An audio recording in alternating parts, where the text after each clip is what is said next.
Time पर आम आदमी के साथ बहुत अत्याचार हो रहा है।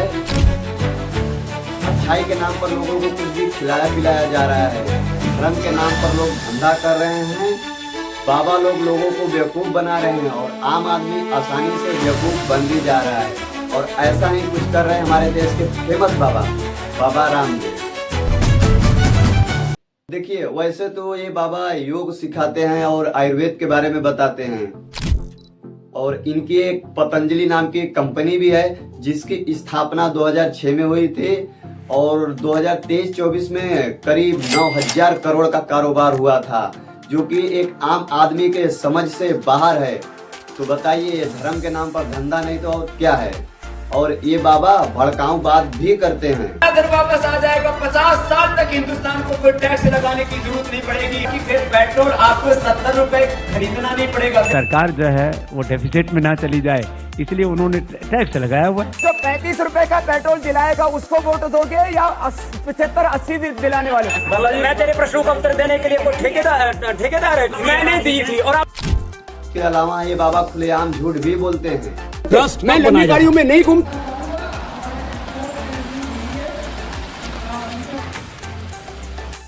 मैं चार्टर्ड प्लेन में नहीं घूमता हूँ। ये तस्वीरें देख सकते हैं आप, योग गुरु बाबा रामदेव। ट्रस्ट मैं अय्यासी बाबा नहीं हूँ। मतलब नहीं है। हिपोक्रेसी की भी सीमा से ही ये बाबा एलोपैथिक पर टिप्पणी कर दी है, जिसकी वजह से डॉक्टर सब गुस्सिया गया और गुस्सिया कर केस कर दिया और मामला सुप्रीम कोर्ट में गया। सुप्रीम कोर्ट ने बाबा को बुलाया लेकिन बाबा नहीं गए। बाबा ने सुप्रीम कोर्ट को हल्के में ले लिया। फिर सुप्रीम कोर्ट ने फटकार लगाई, तब बाबा गए और हाथ जोड़कर माफी मांगा। जानते हैं क्यों? क्योंकि उनका प्रोडक्ट सही नहीं था। आप इस एक रिपोर्ट को देखिए। उत्तराखंड के अथॉरिटी ने पतंजलि के 14 प्रोडक्ट का लाइसेंस रद्द कर दिया, उसके मैन्युफैक्चरिंग पर रोक लगा दिया। जानते हैं क्यों? क्योंकि वो सही नहीं था।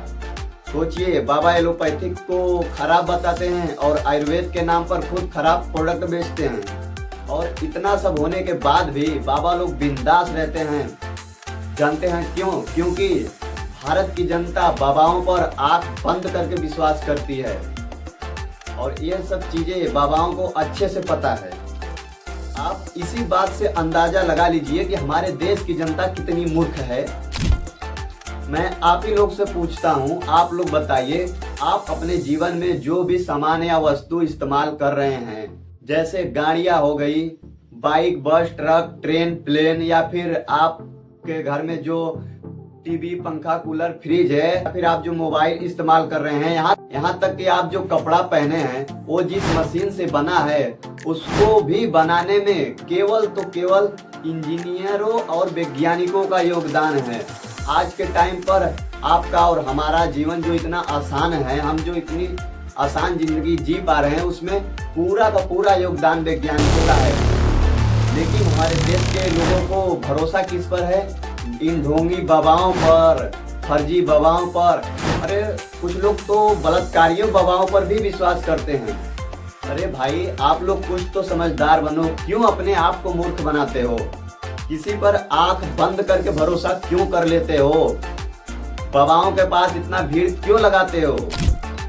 इन सब से आगे निकलो। मानना है तो वैज्ञानिकों को मानो। अच्छा, पतंजलि के बारे में मैं बता दूं कि मैंने खुद पतंजलि का कुछ दवाइयाँ इस्तेमाल किया है, लेकिन मुझे काम नहीं किया। और ऐसा नहीं कि मैंने कोर्स पर दवाई नहीं किया, कोर्स से ज्यादा दवाई किया और भी प्रोडक्ट इस्तेमाल किया, लेकिन मुझे कोई फायदा नहीं हुआ और ना ही कुछ अच्छा लगा।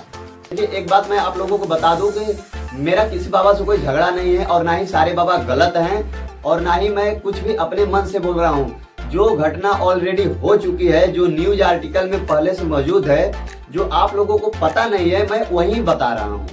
अच्छा, बाबा रामदेव एलोपैथिक को खराब बताते हैं, आयुर्वेद का प्रचार करते हैं, लेकिन कभी किसी ने ये सोचा या किसी ने ये पूछा कि जब बाबा बीमार होते हैं तो कहाँ जाते हैं, कौन सी दवाई लेते हैं? आइए बताता हूँ। आप इंडिया टुडे की इस रिपोर्ट को देखिए। एक बार बाबा रामदेव देहरादून के प्राइवेट हॉस्पिटल में एडमिट हुए थे। उनके ब्लड प्रेशर और लीवर में प्रॉब्लम आ गई थी। मैं बाबा से पूछना चाहता हूँ, क्यों बाबा, आपका पेट फुलाने पचकाने वाला है, योग काम नहीं कर रहा है क्या? उसके अलावा बालकृष्ण भी 2019 में एम्स में एडमिट हुए थे। उनका सिर चकरा रहा था और उनके चेस्ट में दर्द हो रहा था। सोचिए, जो व्यक्ति एलोपैथिक को खराब बता रहा है और जब वो खुद बीमार हो रहा है तो वही एलोपैथिक ले रहा है, तो बताइए ये लोगों को बेवकूफ बनाने वाली बात है कि नहीं। बाबा एक आंख मारते हुए आते हैं और लोगों के दोनों आंखों में धूल झोंक देते हैं। देखिए, योग और आयुर्वेद बहुत अच्छी चीज है, इसका प्रचार होना चाहिए, लेकिन इसके आड़ में गलत नहीं होना चाहिए। अब बात करते हैं योग और एक्सरसाइज की कि किसको करना चाहिए, किसको नहीं करना चाहिए। तो देखिए, योग उनको करना चाहिए जो कोई काम धंधा नहीं कर रहे हैं, जो खाकर दिन भर घर में पड़े हैं, जो मोटे हैं या फिर जिनको कोई रोग हो गया है, उनको योग करने की जरूरत है। जो बेचारे सुबह उठते ही काम पर लग जाते हैं, सारा दिन काम करते हैं, उनको योग करने की कोई जरूरत नहीं है। और ये योग का चक्कर ये सब शहर में ही ज्यादा होता है और ज्यादातर महिलाएं ही करती हैं, क्योंकि सभी कुछ महिलाएं इस टाइम पर केवल खाना बनाना और घर में रहना, घर में भी बहुत आराम से रह रही हैं, क्योंकि आज के टाइम पर सब कुछ रेडीमेड आ रहा है। यहाँ तक कि गांव की महिलाएं मसाला सिल लोढ़ा पर पीसती है, लेकिन वहीं शहर की महिलाएं मिक्सर में पीसती हैं। मिक्सर में क्या पिसाएगा मसाला, और योगा किया जाएगा कपड़ा एक बढ़िया मैट बिछा के।